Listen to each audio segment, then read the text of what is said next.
Suscríbete y dale me gusta.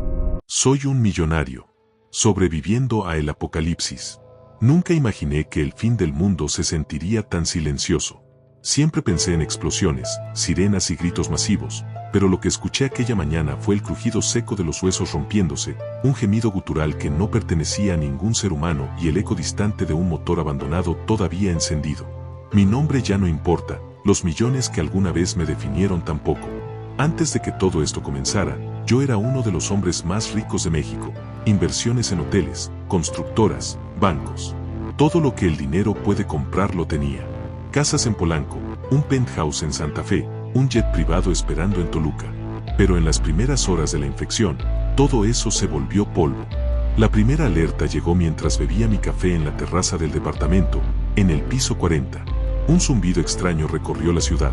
No eran alarmas de terremoto, eran sirenas de ambulancias, helicópteros militares cruzando el cielo y el sonido de disparos secos a lo lejos.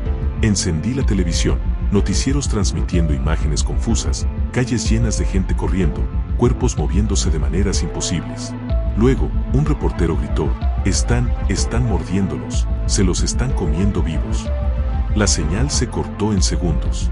Mi primera reacción fue llamar a seguridad privada. Nadie contestó. Tomé mi teléfono satelital, marqué a mi piloto para que preparara el helicóptero en Toluca. Solo estática. Cuando bajé a la cochera del edificio, vi la magnitud del infierno, gente destrozándose entre sí, piel gris, ojos blancos sin pupilas. Los zombies no eran lentos como en las películas, corrían, gruñían como animales hambrientos. El guardia del estacionamiento, al que conocía por nombre, se lanzó sobre un vecino y lo despedazó con las manos. Retrocedí, cerré la puerta del ascensor con los dedos temblando. Sabía que quedarme en el edificio era una sentencia de muerte.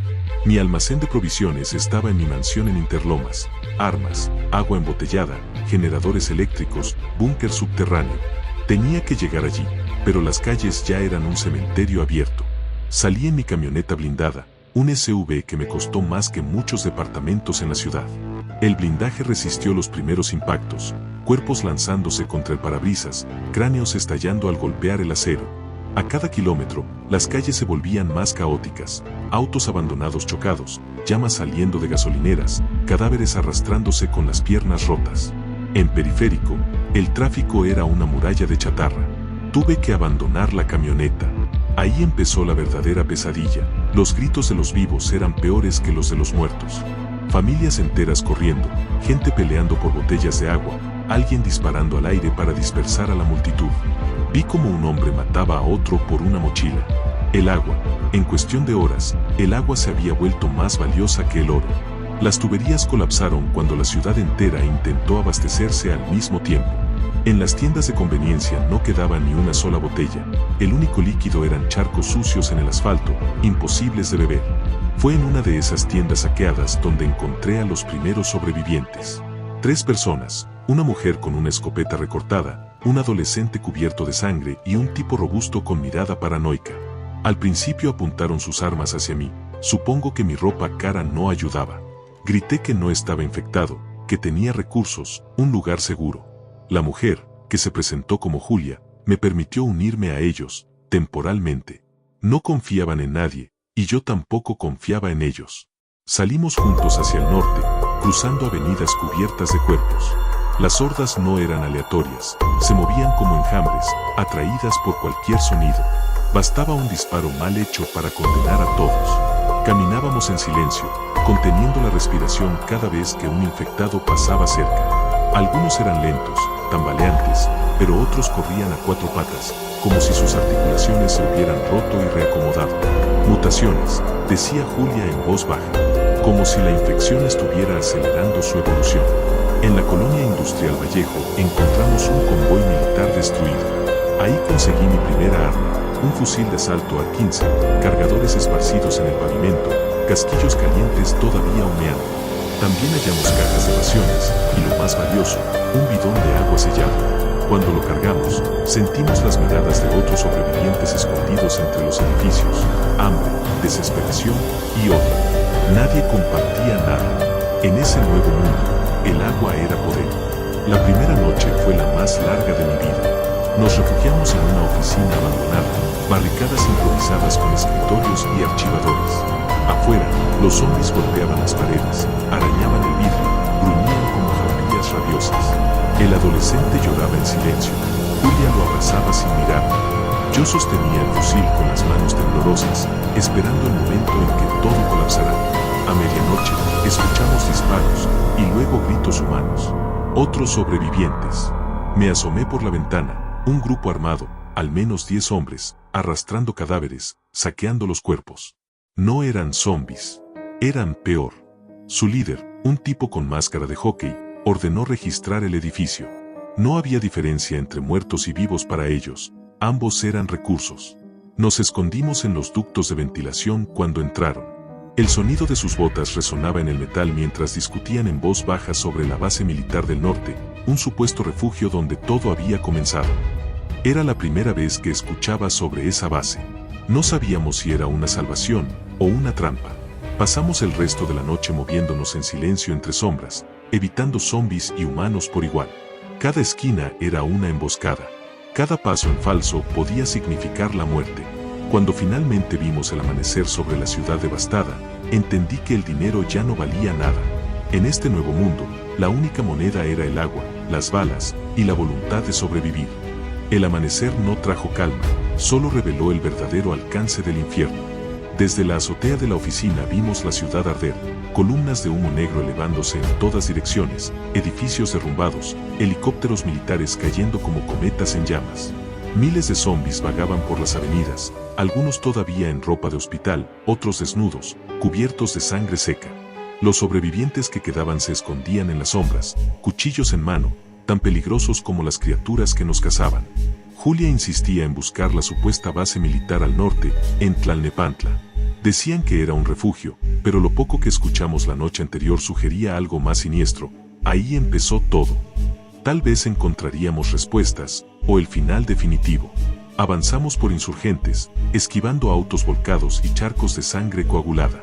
El adolescente, a quien su madre llamaba Iván, apenas podía caminar, estaba en shock, ojos vidriosos, apretando una botella de agua vacía como si fuera un tesoro. Cada sorbo que dábamos del bidón que habíamos conseguido era medido al milímetro, sabíamos que un error podía costarnos la vida. Al llegar a la raza, escuchamos un rugido gutural. No era un motor ni una explosión, era algo vivo. Desde las ruinas del hospital emergió una criatura distinta a cualquier zombi que habíamos visto.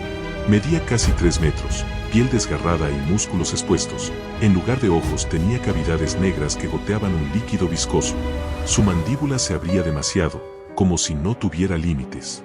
Julia murmuró: «Eso no es humano». No esperó respuesta, abrió fuego con la escopeta. El sonido atrajo a toda la horda cercana. En segundos, nos vimos rodeados por docenas de infectados y esa cosa enorme que se lanzaba contra los autos como si fueran de papel. Corrimos. No había otra opción. Saltamos sobre barricadas improvisadas, atravesamos callejones estrechos donde los cuerpos colgaban de cables eléctricos, bajamos a túneles del metro inundados de agua pútrida. El monstruo nos siguió un trecho, rompiendo paredes como si fueran cartón, pero en el laberinto subterráneo logramos despistarlo, a costa de perdernos. Los túneles eran peores que la superficie, oscuros, húmedos, llenos de ecos. De pronto escuchamos voces humanas. Nos acercamos con cautela y vimos un campamento improvisado, una veintena de sobrevivientes armados con machetes y pistolas oxidadas. Pero no eran aliados. Nos rodearon de inmediato, apuntando a la cabeza. El líder era el mismo del día anterior, el de la máscara de hockey. «Miren lo que tenemos aquí», dijo con voz burlona. «Un millonario y sus mascotas». Intenté negociar, ofrecer recursos, pero en este nuevo mundo las palabras no valían nada. Querían nuestro bidón de agua y las armas. Julia se negó. La tensión explotó en segundos. Disparos en la oscuridad, gritos, el eco ensordecedor del combate en los túneles. Aproveché el caos para arrastrar a Iván tras mí. Julia cubría nuestra retirada disparando a ciegas. No sé si fue el humo, la oscuridad o la adrenalina, pero nunca volví a ver su silueta detrás de nosotros. Emergimos del metro en algún punto de Azcapotzalco. Las calles estaban desiertas, salvo por cadáveres frescos con mordidas recientes. El olor era insoportable. El bidón de agua se había vaciado en la huida. Iván apenas podía mantenerse en pie. Encontré un cadáver de soldado con cantimploras aún cerradas. El agua sabía a metal, pero nos salvó. Continuamos hacia el norte, guiados por el rumor lejano de motores. A media tarde divisamos la base militar, muros altos de concreto, torres de vigilancia y alambre de púas. Era el primer lugar fortificado que veíamos en 24 horas.